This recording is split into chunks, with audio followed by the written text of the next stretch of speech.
T twenty বিশ্বকাপের তামামা শুরু হয়ে গেছে। বা অনেকটা দল তাদের দলগুলা গুছায় নিতে শুরু করে দিছে। সেইখানটায় টি-টোয়েন্টি বিশ্বকাপের আগে বাংলাদেশ কোনো প্রকার কোনো টি-টোয়েন্টি ম্যাচ খেলবে না আন্তর্জাতিকভাবে। তো বাংলাদেশের বিশাল একটা প্রস্তুতির মঞ্চ হবে বিপিএল এবং এই বিপিএলটাকে ঘিরে বাংলাদেশের বোর্ডসহ বিভিন্ন যারা ফ্র্যাঞ্চাইজি মালিকরা আছে তাদের কাছে একটা পজিটিভ দিক লক্ষ্য করা যাচ্ছে। তারা চাচ্ছে প্লেয়াররা হাত খুলে খেলুক, রান হোক প্রচুর এবং বাংলাদেশের ব্যাটাররা নিজেদেরকে ফিরে পাক। এখন কথা হচ্ছে বাংলাদেশের কারা বিপিএল খেলতে যাবে। আমরা কিন্তু অলরেডি জেনে গেছি আসলে কারা যেতে পারে। কারণ বিগত সময় ২ বছর যে প্লেয়ারগুলা সিরিজ খেলে আসছে, যারা এশিয়া কাপ খেলে আসছে, তারা কিন্তু বাংলাদেশের হয়ে টি-টোয়েন্টি ওয়ার্ল্ড কাপ খেলতে যাবে। তো সেখানে যদি শুরু করি, স্কোয়াডে যদি শুরুতেই যদি আমি নাম নেই, ৩ জনের নাম নেব, ৩ জনই স্কোয়াডে প্রায় কনফার্ম। সেটা হচ্ছে ইমন, এরপর তামিম, এরপর হচ্ছে আমাদের সাইফ হাসান। সো এই ৩ জনের নাম আমি কেন ১ম এ নিলাম? দেখেন, ইমন, তামিম ওপেনার অথবা সাইফ ৩ নম্বরে, অথবা যদি ইমনকে কাট করেন সেখানে সাইফ কিন্তু ঢুকে গিয়ে ওপেন করবে। যদিও সাইফ হাসান তার ইন্টারভিউতে বলছে যে তিনি ওপেনিং খেলতে স্বাচ্ছন্দ্য বোধ করেন।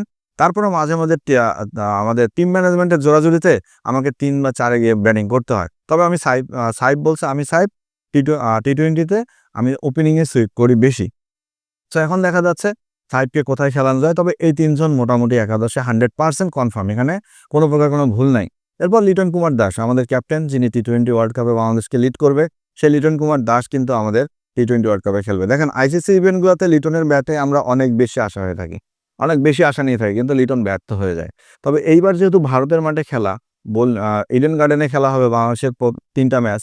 তো সেখানে আমাদের ক্যাপ্টেন যদি লিটন কুমার দাস তার যে কন্টিনিউস করতেছে, তার যে একটা ফর্ম, টি-টোয়েন্টিতে কিন্তু লিটন কুমার দাস ধারাবাহিক রান করতেছে, ৪০-৫০ বা ৩০-৩৫ রান কিন্তু লিটন কুমার দাস ধারাবাহিক করতেছে।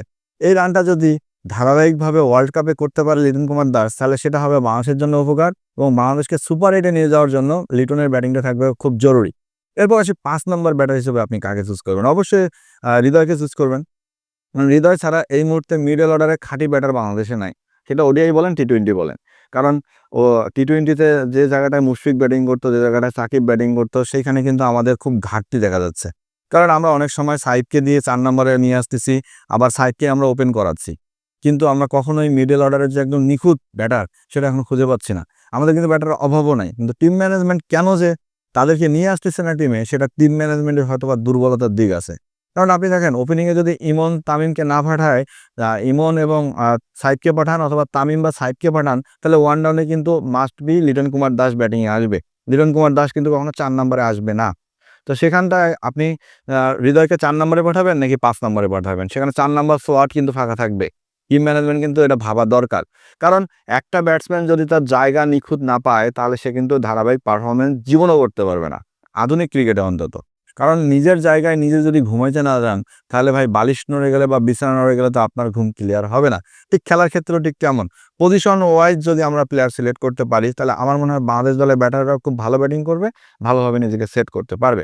সো এরপরে হৃদয়ের পরে যদি আপনি দেখেন, তাহলে অবশ্যই শামীম হোসেন পাটোয়ারি, জাকের আলী অনিক, মাইদুল ইসলাম অঙ্কন এবং নূর হাসান সোহান। এই যে ৪টা প্লেয়ারের নাম বললাম, ২ জন উইকেট কিপার ব্যাটার, ২ জন আপনার লোয়ার মিডল অর্ডারের ব্যাটার।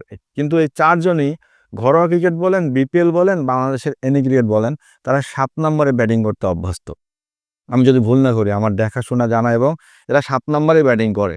তো সেই প্লেয়ারগুলাকে যদি আপনি ৫ এ পাঠান, ৬ এ পাঠান, তাহলে আপনার কি ওরা পারফরম্যান্স করতে পারবে? পারবে না। সো এই ৪ জন থেকে আপনাকে ২ জনকে পিক করতে হবে।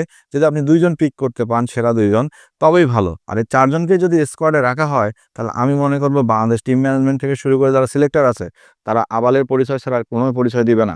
এরপরে আসি বাংলাদেশের একজনের কথা না তুললেই নয়, বা ওই আইসিসি ইভেন্ট আসলে যার আলোচনায় আমরা আসি, সেটা হচ্ছে সৌম্য সরকার। সৌম্য সরকার ওডিআইতে খুব ভালো পারফরম্যান্স করছে। লাস্ট ওডিআই সিরিজে ওয়েস্ট ইন্ডিজের সাথে বিধ্বংসী একটা ইনিংস খেলছে। এরপর সৌম্য সরকার এনসিএল এ সর্বোচ্চ রান সংগ্রহ সৌম্য সরকার। তাকে কি টি-টোয়েন্টি স্কোয়াডে যুক্ত করবেন? করাই যায়, যদি বিপিএল এ নোয়াখালী এক্সপ্রেসে সৌম্য ধারাবাহিক রান করতে পারে। যদি ধারাবাহিক রান করতে না পারে, তাকে জোর জবরদস্তি বলে আমি নিয়ে আসতে বলছি না। কিন্তু সৌম্যকে বাংলাদেশ টিমে নিয়ে আসলে উপকার হবে ২ টা। আপনি তাকে ওপেনেও খেলাতে পারেন, তাকে আপনি ৫ নম্বরে বা ৪ নম্বরেও খেলাতে পারেন, তাকে আপনি ৭ নম্বরেও খেলাইছেন। ইতিপূর্বে সেগুলো জায়গায় সৌম্য সরকার ব্যর্থ হলেও কিছু ম্যাচে কিন্তু সফল হয়েছে তার বোলিংটার জন্য। তো সেখানে সৌম্যকে আসলে ওপেনিংয়ে বেশি প্রেফার করে।